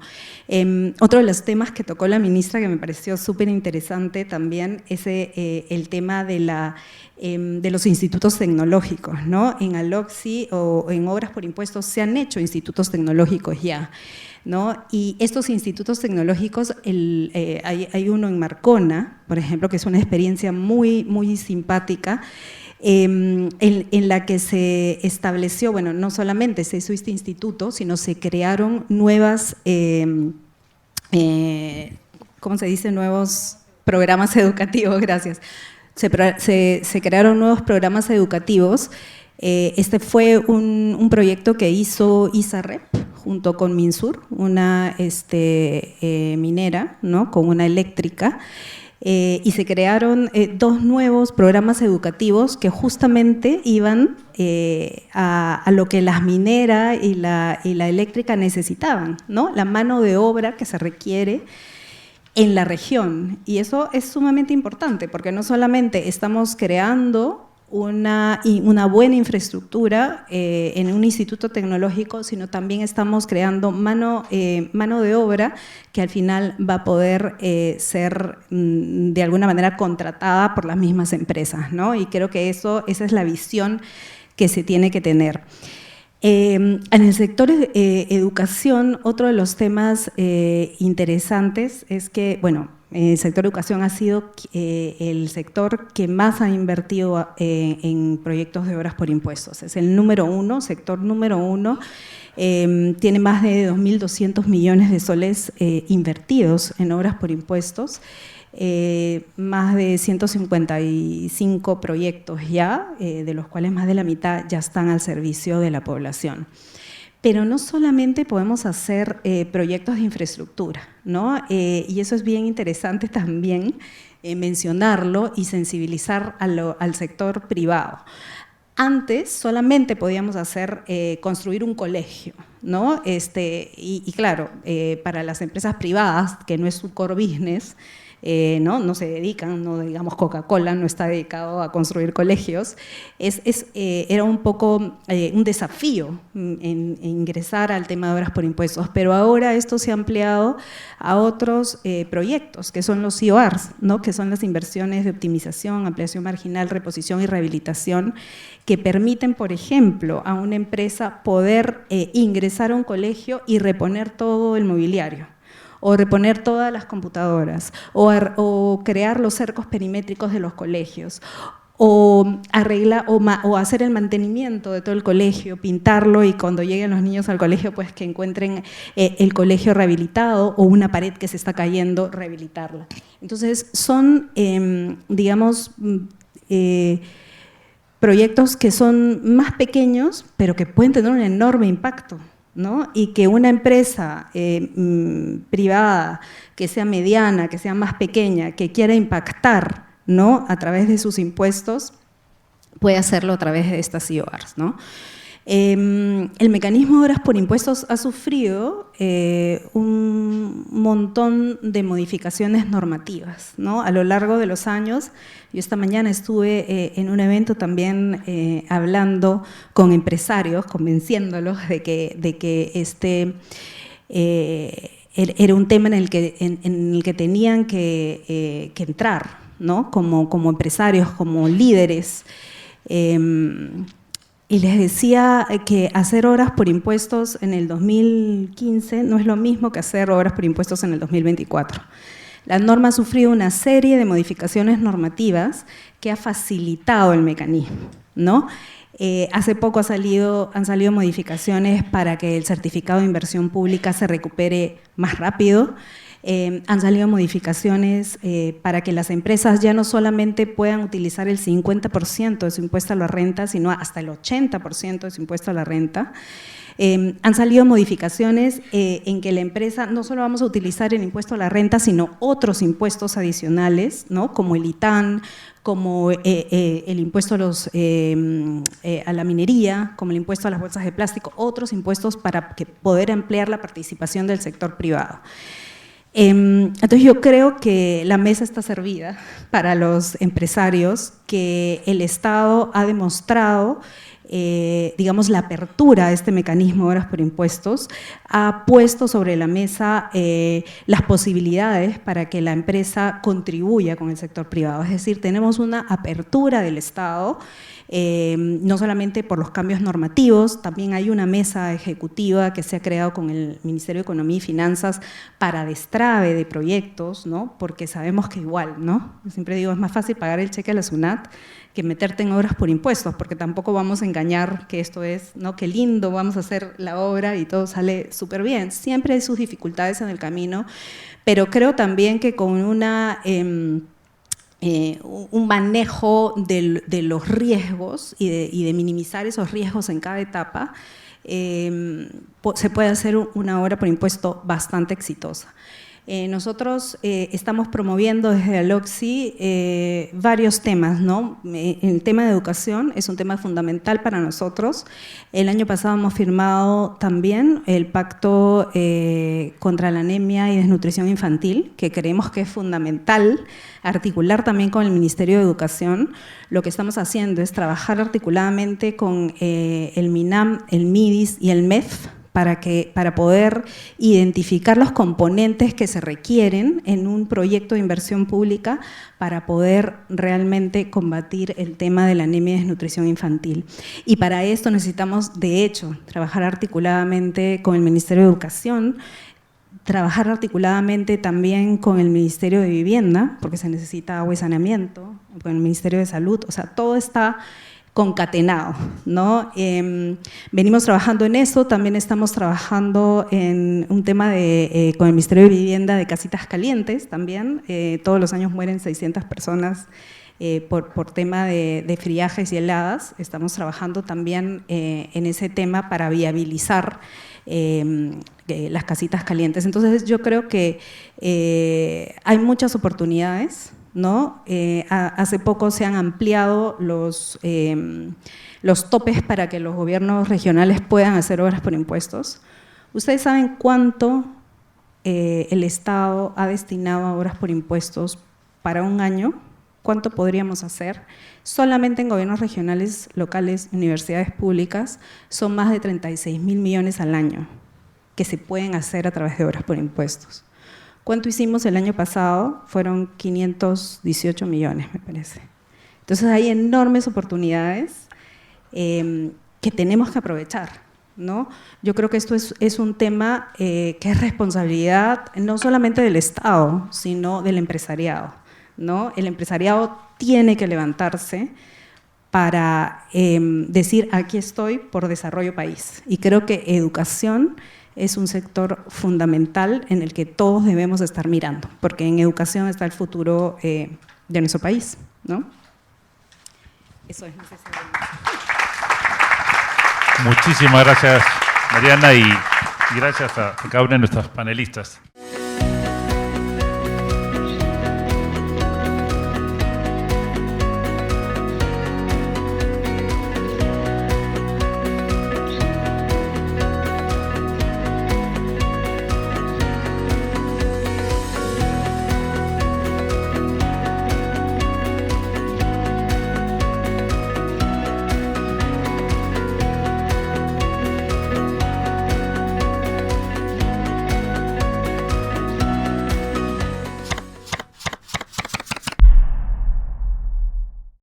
Entonces empezamos ahora con la ronda de preguntas. Tenemos aquí Claudia Esquepapietra, pregunta para Fabiola León Velarde. ¿Considera usted que para formar investigadores se puede desarrollar dicha capacidad desde los primeros años? ¿Qué puede hacer la escuela y la familia? Sí, bueno, muchas gracias por la pregunta. Efectivamente, para tener esas vocaciones de investigación, donde además la mujer está poco representada, solamente tenemos 30% de investigadoras, eso es prácticamente a nivel mundial, pero en América Latina es más acentuado. Tenemos que generar vocaciones desde la escuela, ¿no? Claro que sí. Uno de los aspectos que ha tenido bastante éxito, por lo menos cuando yo estaba en mi gestión en el CONCITEC y pude dar fe de esta iniciativa, son los clubes de ciencias. Estábamos conversando con Marcela cómo efectivamente es allí donde se generan esas vocaciones, porque es un espacio no solamente de enseñanza de estas disciplinas STEAM que les llamamos, ¿no? Ciencias, matemáticas, tecnología, sino que es un espacio de socialización donde se entienden aquellos que tienen esas vocaciones que podrían parecer un poco extrañas o de repente no para el ambiente donde se encuentra el niño o para la mujer, para la niña, perdón, en ese momento, de manera que ese es un instrumento estupendo. Otro instrumento que funciona muy bien y creo que eso también deberíamos hacer un esfuerzo especial en los colegios y obras por impuestos. Las pequeñas, yo no diría museo, porque sería tal vez hablar de una inversión muy grande, pero como ferias que se puedan instalar de manera semipermanente a nivel regional, porque ver lo que puede hacer un niño o de alguna manera que el niño muestre qué es lo que puede hacer desde su experiencia local con la comunidad, con los recursos que tiene, también resulta muy importante para que pueda en el futuro ser un futuro investigador, ¿no? Sin duda eso empieza de la escuela, pero la formación universitaria también es muy importante. Tenemos que tener universidades que generen investigación de calidad, investigación pertinente, investigación que responda a nuestros problemas. Ya países como Corea, Japón, Taiwán han demostrado que en los años 40, 50 estábamos como el Perú, básicamente un desarrollo parecido, con decisión permanente de inversión en educación, salud y ciencia y tecnología. Fíjense ustedes cómo están esos países, ¿no? Es desde el colegio este tipo de incentivos que tienen que ver con fomentar las ciencias, tecnologías, todos estos valores STEAM, la universidad fomentando la investigación de calidad y, por supuesto, alentando esta relación con el sector privado, que prácticamente desde el ADN sepamos aquellos que tienen vocación, que sí se puede hacer investigación en el Perú, nuestros investigadores lo han demostrado, universidades como Cayetano Heredia lo vienen demostrando, y la Universidad Católica, San Marcos, la Agraria, la UNI, pero deberíamos tener muchas más universidades que apuesten por la investigación en serio, y no solamente porque es un requisito. Y creo que este círculo, más los componentes del sistema de innovación que recién he mencionado, podrían hacernos avanzar más con respecto a generar más investigación con y para el sector productivo, sin descuidar, por supuesto, la generación de conocimiento básico, que siempre acaba siendo importante para el desarrollo de investigación en general. Muchísimas gracias. Ahora tenemos preguntas para la señora ministra. Aquí Juan José Martínez dice, la brecha más grande en la educación peruana es la calidad docente. ¿Qué se está haciendo para mejorar? ¿Y cómo puede colaborar la empresa privada? Bueno, gracias por la pregunta. Sí, el tema docente es una de las brechas más grandes e importantes que hay. Hace unos años atrás, cuando yo juré no volver al ministerio, como 11 años, ¿no? Hicimos una evaluación a los docentes. Eso fue muy interesante porque evaluamos a docentes inicial, primaria y secundaria de todo el país. El resultado fue, fíjense, el docente de educación inicial conocía muy bien cómo desarrollaba el niño. Eso 20 sacaba. Primaria ya no lo conocía tan bien, sino más o menos hasta los 7 años. Secundaria no tenía ni idea de cómo desarrollaba el adolescente. Sin embargo, primaria era ducho en estrategias metodológicas y secundaria en conocimiento. ¿Por qué? Porque la formación docente está centrada en que el profesor de secundaria conozca su área. No importa si la otra área no la conoce. Él enseña inglés, así, si comprende lo que lee, es otro tema. Él enseña inglés, ¿no? O enseña matemática. No importa si no comprende tampoco el problema. Él enseña matemática. Porque así ha sido la formación de los docentes que hoy tenemos en las aulas, en su mayoría. Y las estrategias metodológicas son diversas, hay miles de estrategias. Yo siempre decía que eso es como te duele la cabeza, toma Panadol, te duele la pierna, también toma Panadol, te rasgaste, toma Panadol. Entonces, la estrategia no es suficiente si tú no conoces quién es ese niño al que te tienes que dirigir, ¿no? Cómo desarrolla ese niño, cómo piensa ese niño, qué problemas puede tener. Y tampoco es suficiente que tú conozcas al niño si no manejas digamos, conocimiento suficiente, ¿no? Entonces, ese déficit es el que creo que deberíamos de volver a revisar para ver dónde debería focalizarse justamente la formación docente. Yo entiendo perfectamente que haya que priorizar, y hay que priorizar en el tema de comunicación. Si el alumno no desarrolla competencias comunicativas, difícilmente va a poder siquiera comprender un problema matemático. Entonces, pero en nuestro país estamos acostumbrados también a que si solo priorizas comunicación, qué mal, estás dejando matemática, ¿no? Uy, no, ¿por qué no están profundizando en inglés cuando inglés es importante? Porque que no sepa inglés. Entonces yo creo que tenemos que hacer un alto y hacer una reflexión clara y decir, mira, aquí hay que apostar y hay que priorizar. Es mi estilo de trabajo y yo trato de priorizar y digo, si tengo que priorizar, voy a priorizar que conozcan a ese niño, porque si no sabes cómo piensa, cómo desarrolla, qué dificultades puede tener, difícilmente por más conocimiento que tengas no vas a saber a quién le vas a dar justamente y para qué le vas a dar ese Panadol, ¿no? Ahí el reto es, el año pasado hicimos un proceso de formación docente, estamos articulando con varias instituciones para profundizar en cómo es que, les decía hace un momento, cómo aprende el cerebro, cómo desarrolla el cerebro. Hay muchas metodologías y a veces nos copiamos de fuera, ¿no? Las metodologías y creemos que esas metodologías van a funcionar aquí en una realidad totalmente distinta. La realidad de un niño de la selva es totalmente diferente a un niño de la sierra. Y necesitamos pensar también fuera de la caja y decir, la Amazonía en nuestro país necesitan políticas diferenciadas. No podemos seguir pensando que las políticas tienen que ser iguales para todos, porque es un país sumamente diverso. Experiencias como las que hace Empresarios por la Educación me parecen interesantes.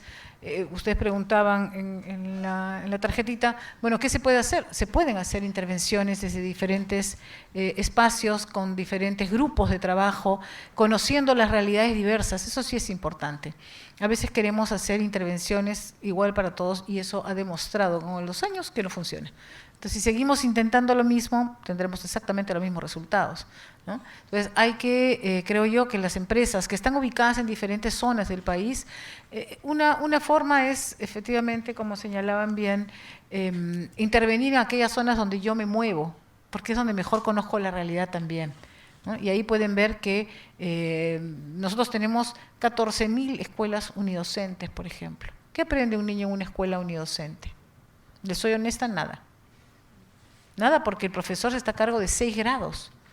Entonces, hemos logrado que este año se dediquen 1.941 plazas para olvidarnos de esas escuelas unidocentes y que se conviertan en multigrado. Por lo menos ya vamos a dividir primero a tercero y de cuarto a sexto para que cada profesor trabaje con ellos. Porque no puedes enseñar a un niño de primer grado y a uno de sexto a la misma vez.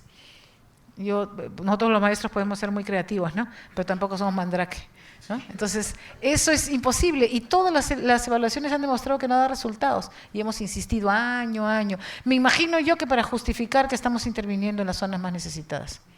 Pero al final, si intervenimos y no tiene resultado, todo esfuerzo es inválido, ¿no? Entonces, creo que hay que comenzar a ser agresivos y hay que comenzar a ser honestos con nosotros mismos y cómo está nuestro país en educación. Y poder revirar, ¿no? Tenemos un currículo que por más esfuerzo que haya costado hacerlo, lo cierto es que los maestros no lo entienden. Entonces, si los maestros no lo entienden, tenemos que cambiar el currículo. Bueno, se lo voy a dejar al próximo ministro, claro. Yo estuve a cargo, es una broma, del primer proceso de articulación curricular. no se acordarán, en el año 2006, el primer proceso, porque habían 11 diseños curriculares a nivel nacional, 11. Habían 3 de inicial, de primaria habían como 5 y no sé cuántos de secundaria. Es más, decían la lluvia, me acuerdo que decían, salían noticias, la lluvia de currículos de secundaria. ¿Por qué? Porque nuevamente cada nivel educativo miraba al niño, no, yo me dedico a inicial, por lo tanto hasta los 5 años, el de sexto ya es 6 años, ya ese no es mi problema. Y el de primaria miraba el de primaria y no importaba lo que venía de adelante de ese niño. Entonces, tratábamos a los niños como si fueran 3 personas distintas y no un niño que transitaba en la escolaridad. Entonces, eso se cambió con el primer proceso de articulación del currículo.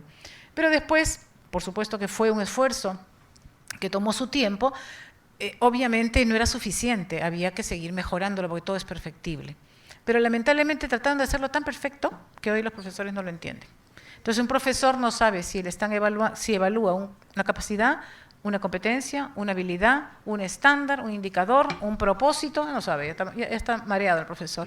Y como no sabe qué evaluar, imagínense ustedes el papá, peor todavía, el papá dice, ¿qué le evalúan a mi hijo? ¿No? El papá solamente mira la calificación, porque así, como por lo menos todos los que estamos acá, que somos de base 3, 4, ¿no? No hay que pensar en el 5, porque si no ya va más rápido. Entonces, en esa calificación que nosotros conocíamos, que era de 0 al 20, era muy fácil. Decir, mi hijo tiene 17, ya dijo, anda a la fiesta, ¿no? 12, no, ¿por qué no has estudiado? ¿No? Hoy es A, B, C, AD. Entonces, eso se pensó en su momento para la inicial y la primaria. Para la secundaria nosotros no nos atrevimos a hacerlo en ese momento porque la universidad califica cuantitativamente. Hoy estamos teniendo dificultades por ese cambio que se hizo también en secundaria en Europa. No están aceptando las convalidaciones de los chicos, porque ¿qué significa? Si yo para entrar a una universidad me peleo contigo por décimas, y encima vas donde el papá y dice, B, ¿cómo que B? No está en proceso, ¿proceso de qué? Sí. Lo cierto es que no entiende nada. Entonces yo me vuelvo a preguntar, así como el lenguaje es para comunicarnos, la calificación es para entender cómo vamos.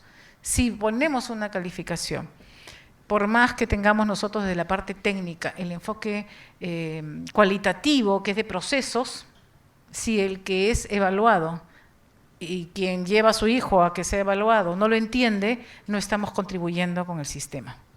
Entonces, encima te ponen una capacidad, te ponen A, el siguiente bimestre tiene B. ¿Cómo? ¿Ya perdiste la capacidad? ¿Cómo es eso? ¿No? Si ya se supone que la había logrado. Entonces, hay una confusión tan grande en el sistema educativo que si nosotros no miramos que realmente necesitamos hacer un cambio ahí en el tema curricular, vamos a seguir con los mismos resultados.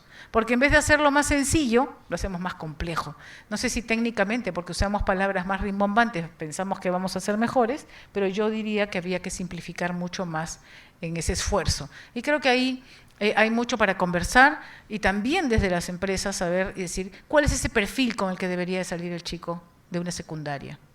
Porque hoy una de las cosas que más reclaman las empresas es que los chicos son inseguros, son inestables, no son responsables, o sea, le piden una cosa, eso no está en mis términos, eso no hablamos, renuncio.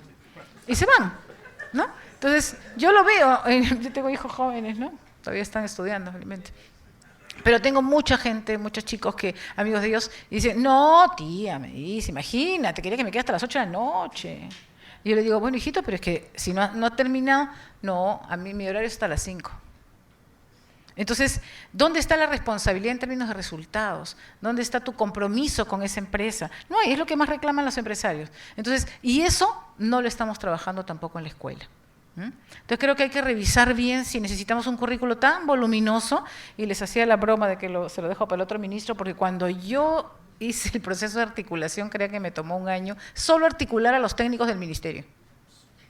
Porque claro, cada quien tiene su nivel educativo. Entonces, articular el equipo que lo va a hacer y después articular a nivel nacional es complejo. Y después, si tú le pides, no sé, pues a todos los sectores que te digan cuáles son esos contenidos que tienen que haber, terminas con el libro gordo de Petete. Porque para ellos todo es importante.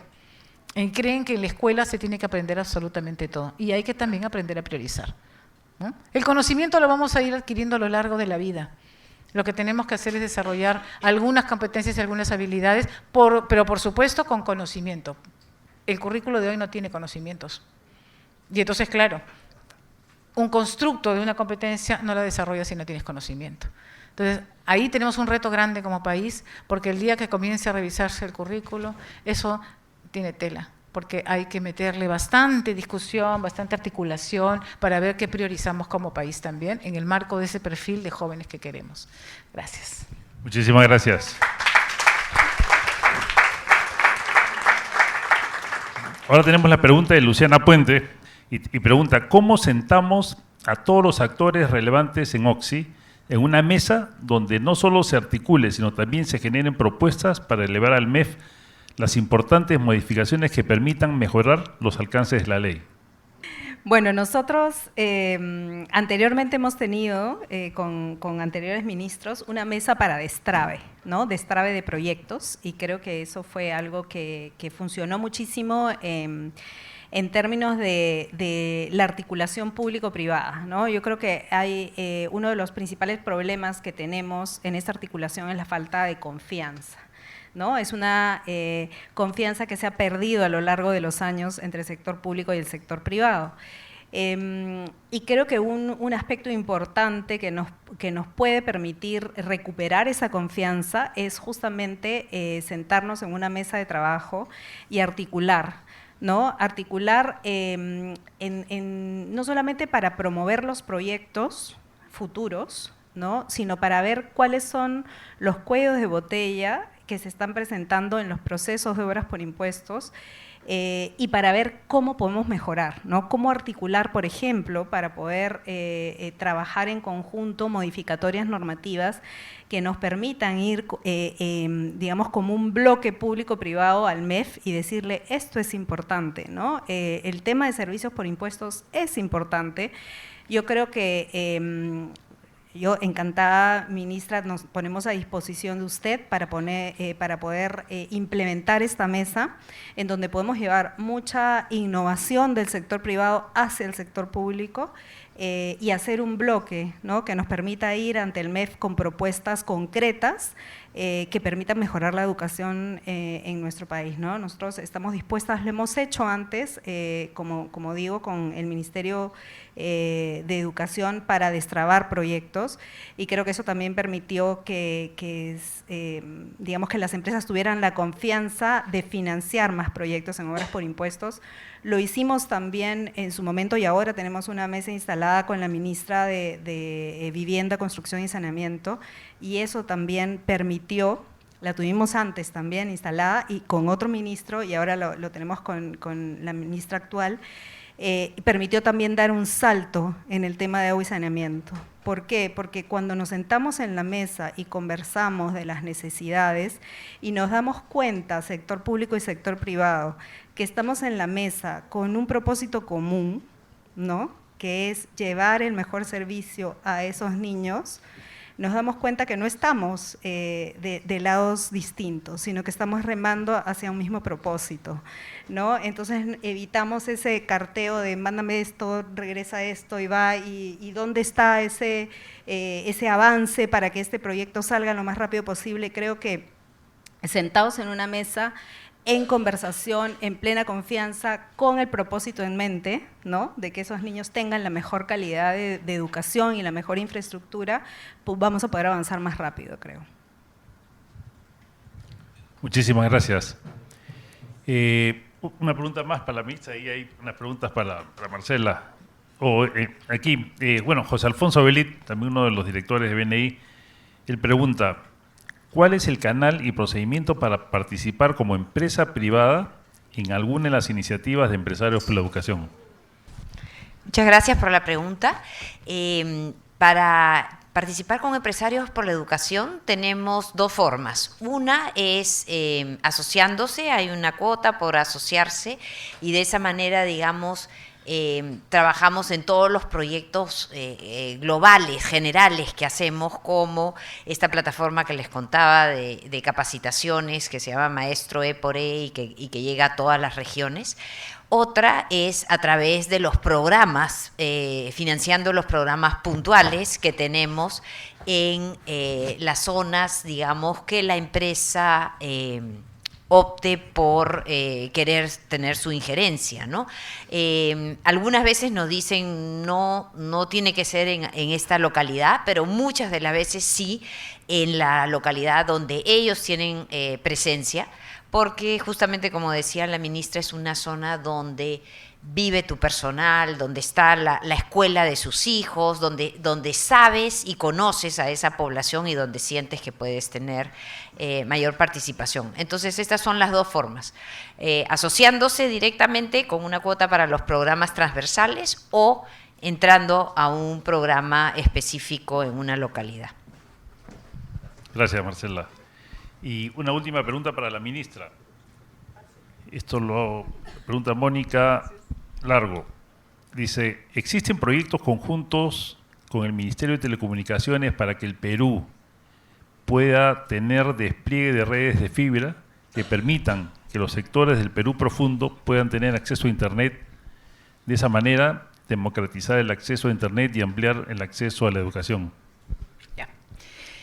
Mira, nosotros este año hemos activado, justamente para el inicio del año escolar, por supuesto lo hemos activado meses antes, una comisión multisectorial que existe con decreto supremo, esos decretos supremos que a veces están creados pero que no se activan, y ahí estamos articulando con absolutamente todos los sectores. Por ejemplo, en el caso concreto del MTC, estamos articulando y ya tenemos una propuesta que nos hemos sentado con el ministro y con los técnicos, porque tenemos claramente algunas instituciones educativas donde no hay energía eléctrica.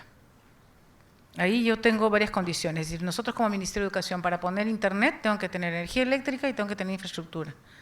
Aparte, el material, es decir, las laptops. Si no tengo eso, de repente me pueden decir, hay que conectar, no puedo. El Ministerio de Educación no se encarga de la conectividad la ve MTC, la energía la ve Energía y Minas, y el Ministerio de Educación el Internet. Entonces, lo que estamos haciendo es articulando para que ellos puedan terminar con el tema de la última milla en aquellos lugares donde se tiene que cerrar, y hay lugares donde no hay forma sino satelital. Entonces, también estamos mirando y diciéndole, bueno, a ver, dame la conectividad, tú me das la conectividad y yo veo cómo hacemos para poder ir cerrando esta brecha también de acceso a Internet, ¿no? Lo mismo está pasando con vivienda, es decir, en el caso de vivienda, ¿cuántas escuelas tenemos sin agua? O sea, hace poco yo veía una congresista que iba a reclamar que en el colegio de alto rendimiento, acá nada más en Huacho, en Lima provincia, no tenía agua. No, pues no tiene agua, porque la ciudad no tiene agua más que 2 horas al día. Y nosotros pagamos 8.000 soles mensuales para que tengan con cisterna agua los chicos. Es una locura. El problema es del Ministerio de Educación, sí, el problema es del Ministerio de Educación, la verdad, porque se crearon 25 COARs sin las condiciones que tenían que tener. Y yo respaldo los COAR porque, hombre, participé en la creación del primero.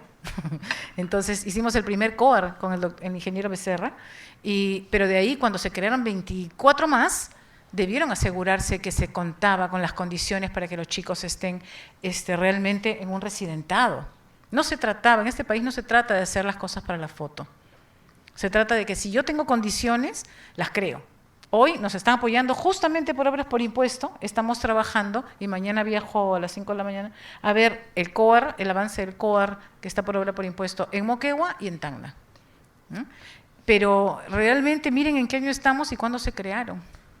Y los chicos están en unas instalaciones que no tienen todas las condiciones. ¿A cargo de quién? Del Ministerio de Educación. Claro, yo por mí le doy a las regiones su COAR, ¿no? Pero deberíamos dárselo en mejores condiciones.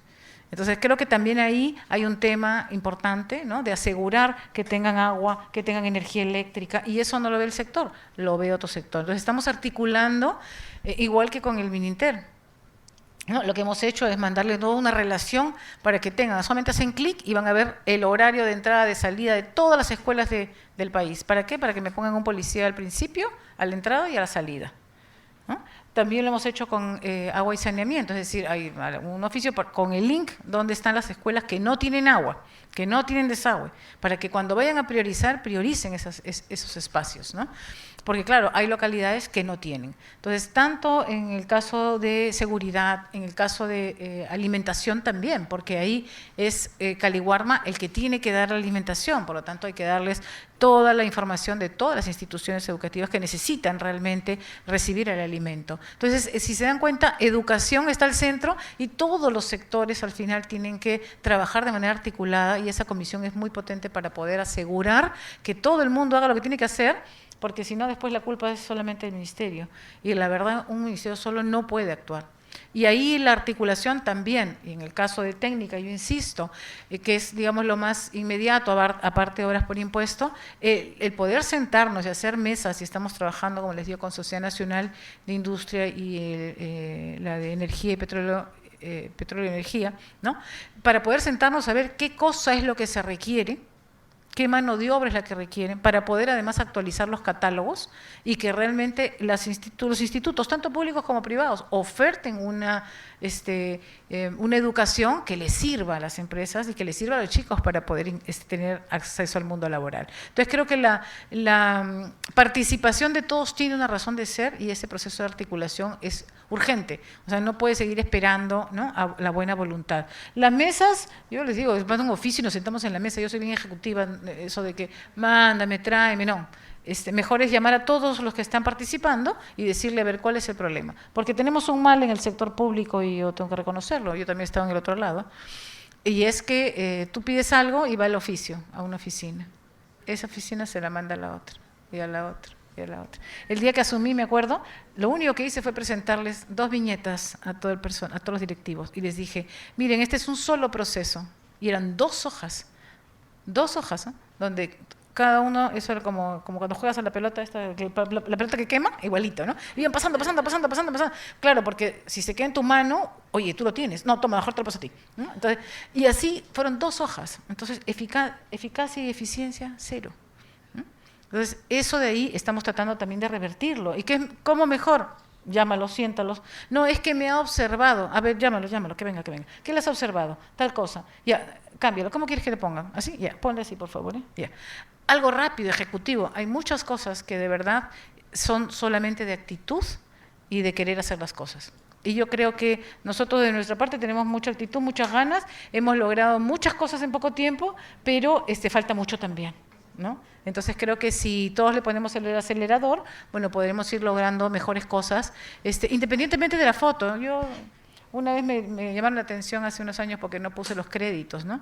Y no puse los créditos y dije, ¿por qué no he puesto los créditos? Es que si el otro gobierno ve que también, o sea, todos los créditos, va a decir que entonces eso ya no sirve, ¿no? Y así tenemos ese pensamiento, pero es un pensamiento nuestro, ¿no? Que siempre queremos salir en la foto. No importa la foto, nosotros vamos a pasar. Esto tienen que ser políticas de Estado en la educación. Yo siempre digo que deberíamos ser como el Banco Central de Reserva, ¿no? Y que se mantenga cierta continuidad. Si nosotros logramos algunas cosas, fue solamente cuando se tuvo continuidad en el país. Después todos los cambios siempre generan dificultad y nunca vamos a avanzar, ¿no? Y creo que también ahí hay un rol importante del sector privado, porque también tiene que aprender a exigir y no solamente mirar. Yo también he mirado desde el otro lado. Y creo que también hay que ser exigentes con lo que necesitamos como país, ¿no? Y una apuesta por la educación es efectivamente, yo reitero, el futuro, y no hay otra forma de hacerlo, y con una sólida base de valores cuya crisis en este momento es bastante grande y que tenemos que seguir apostando, ¿no? Yo soy de las que duerme tranquila, felizmente, en la noche, ¿no?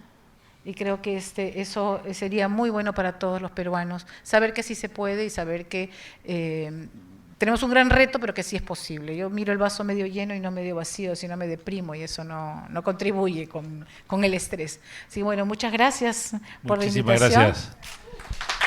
Un aplauso para ella. Para concluir, no sé si alguna de ustedes quiere dar un comentario final. Marcela. Yo quizás me gustaría agregar un tema que ha mencionado la ministra, y es la urgencia. ¿no? Este es un tema que ni sector privado ni sector público nos podemos dar el lujo de decir, ya vemos, ya lo haremos, ya mandaré el oficio, ya irá, ya regresará. O sea, realmente es un momento en que necesitamos empresarios del sector privado, comprometernos con el sector y hacer cosas ejecutivas como lo que dice Mariana, ¿no? De formar estas mesas de trabajo, de ver la forma de decir, nos ponemos ciertos proyectos y estos los sacamos adelante, ¿no? Fuera lo que se necesite, ¿no? Y quizás el ministerio que sabe tan bien todo lo que es pedagogía, el conocimiento del educando, de cómo aprende el niño, todo, quizás debería de centrarse más en eso y yo siempre pienso si de repente la gestión, ¿no? de los colegios y los mantenimientos de los colegios deberían de simplemente tercerizarse para que el fondo que es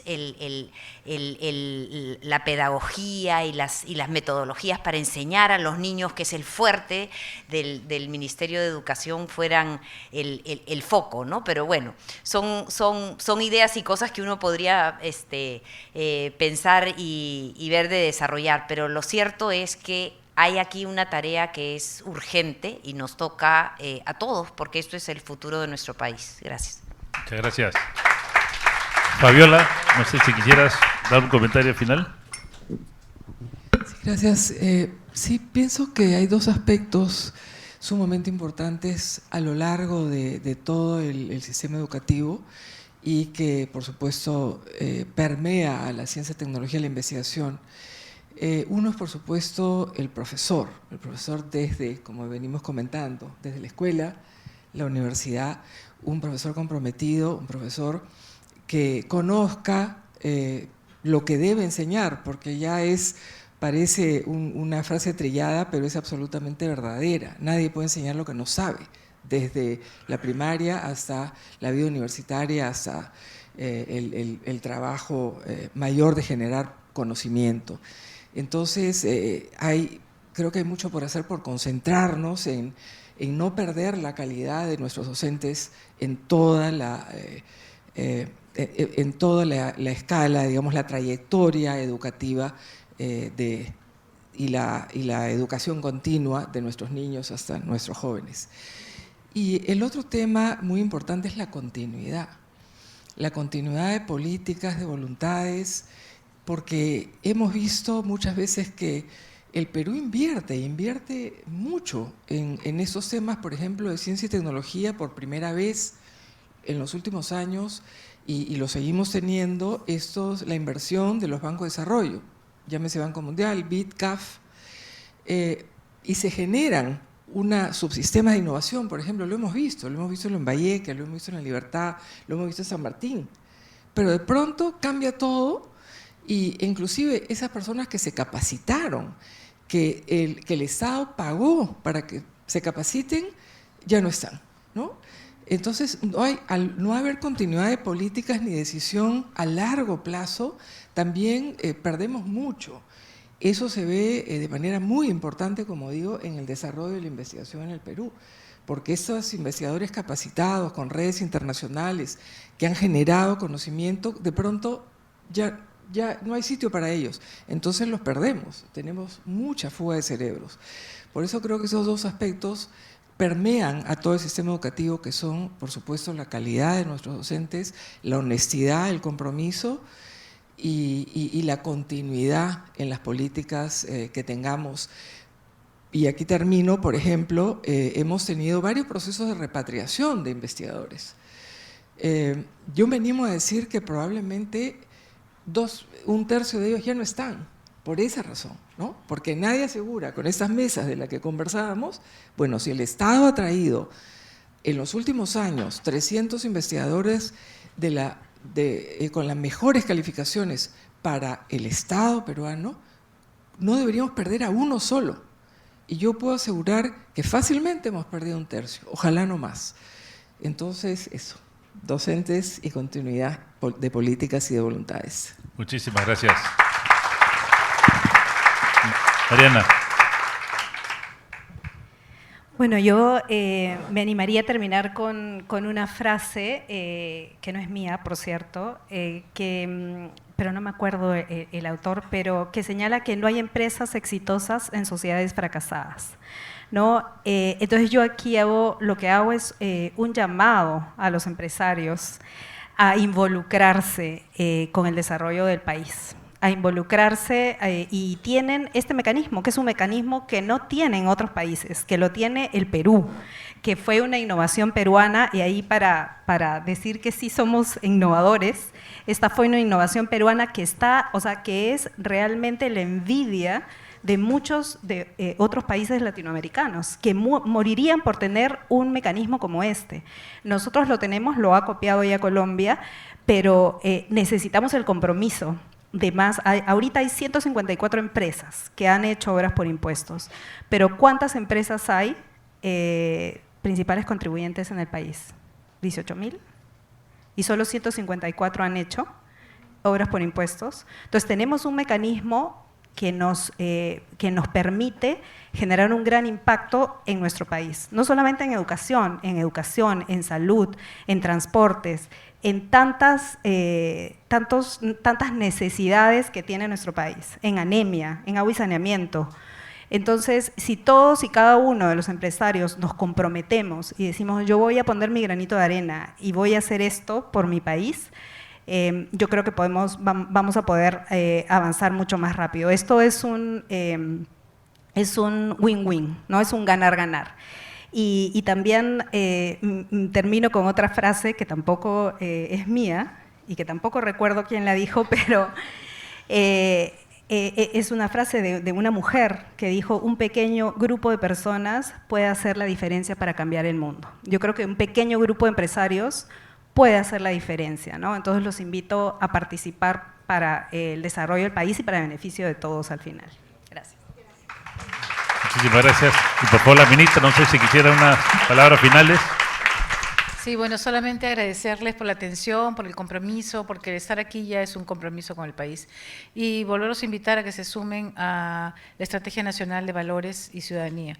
Estamos a puertas del 2026 y debemos promover que los ciudadanos sean responsables en lo que hacen, y creo que eso no les va a costar absolutamente nada, no se preocupen, no cuesta nada. Solamente, inclusive con su personal, poderles pasar el video. Todos tienen algún televisor, un circuito cerrado, y las clínicas, el MAC, el RENIEC, todos ellos están pasando, los centros comerciales, y el solamente tener una imagen que te vaya diciendo qué cosa es el respeto, qué es la solidaridad, cuáles son tus deberes, cuáles son tus derechos, de manera además animosa, porque es dibujos animados para todos, creo que nos va motivando y recordando que sin una base de valores, y yo seguiré insistiendo en eso, porque el conocimiento efectivamente y la investigación, y todos podemos seguir haciéndolo, por supuesto, pero tenemos un reto muy grande ahí como país, y una responsabilidad muy grande con las generaciones que están ahora, con los chicos que no son el futuro, sino que son el presente, y que hoy están necesitando de todos, de toda la ciudadanía, para poder asegurarnos. Esto no es un rol de la escuela, es un rol de toda la sociedad. Entonces, por eso es que está en todos los lugares y no solamente está en el aula de clase. Y mi agradecimiento, que sepan nuevamente que el Ministerio está con las puertas abiertas siempre, no tienen que ir con un congresista para que los atienda, porque a veces van con los congresistas pensando que no se les va a atender, pero siempre hay tiempo para lo importante. Y esperamos, y ahí quiero señalar a lo que decía del tema de la continuidad.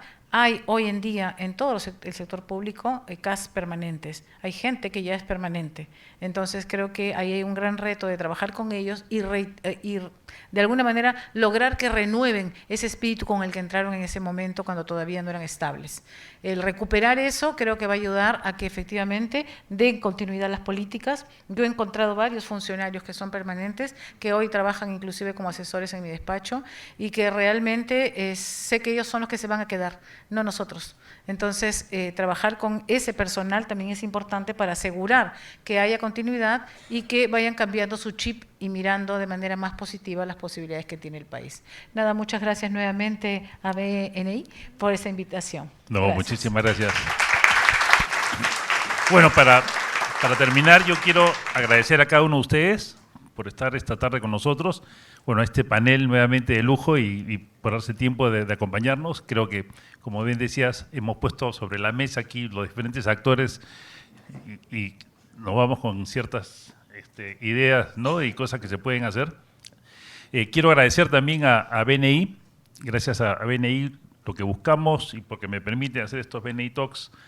Y el propósito de esto es justamente, hacemos cada 2 meses algún tema específico donde traemos a los mejores profesionales en cada rubro. Hemos hecho en economía, ahora estamos en educación, el próximo va a ser infraestructura, vamos a hacer de turismo, vamos a hacer innovación, vamos a tener otro de mujeres líderes. Entonces, y lo que buscamos es justamente no solamente decir, bueno, cuál es la problemática o criticar las cosas que están mal, sino cómo podemos entre todos poder apoyar y sacar, como bien dices, sacar el país adelante es un trabajo de todos. No es del gobierno, no es de un ministerio, es de todos, de cada uno de nosotros y de nosotros los empresarios. Así que muchísimas gracias a todos. Y para terminar, quisiera invitar a Francisco Puyol, nuestro director nacional, para que nos dé unas palabras de cierre. Muchísimas gracias, ministra y acompañantes. La verdad que un panel extraordinario. Hoy creo que es el Día de la Mujer, ¿no? De la mujer por la educación. Así que la verdad que creo que es muy inspirador ver a 4 mujeres empujando y tirando del carro de la educación. Así que la verdad que nos vamos muy inspirados. Me llevo alguna frase que quiero compartirla, ¿no? Me llevo que los empresarios tenemos una oportunidad de formar parte a través de obras por impuestos y servicios por impuestos de la educación de este país, que a veces vemos las cosas como que muy lejos, ¿no? Que se encargue Miriam, que es tu trabajo, ¿no? Que te encargue. Me llevo también que hay una tremenda oportunidad en los parques tecnológicos, ¿no? Por ejemplo, ahí en España es algo que está muy bien desarrollado y que da mucha oportunidad. Me llevo también la frase que es por la agrupación de empresarios por la educación y esperamos ser parte muy pronto. Y bueno, me llevo que somos compañeros de universidad, Miriam.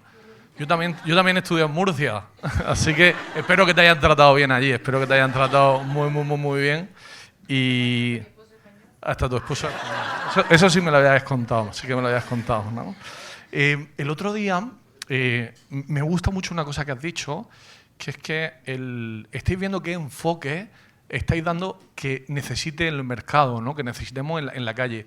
Y no sé si has visto, te lo comenté el otro día, pero para compartirlo aquí, el gobierno de Singapur ha propuesto a todos los mayores de 40 años una maestría en inteligencia artificial totalmente gratuita. Es un proyecto de más de $1.000 millones que ha puesto a disposición el gobierno de Singapur. Y creo que es un país, creo que muy para ver. Creo que estamos en la línea, así que vamos a empujar. Y sí que mi padre, y me voy con una frase de mi padre, que ha sido profesor 45 años en España, mis hermanas son profesoras y mi madre también, y él siempre me dijo una cosa, dice, Fran, la educación va a funcionar cuando los planes no dependan de las elecciones, de la fecha de las elecciones. Y cuando seamos capaces de que el plan sea mucho más grande, entonces la educación será de impacto. Así que muchísimas gracias por estar hoy aquí y por favor vamos a darle un fuertísimo aplauso.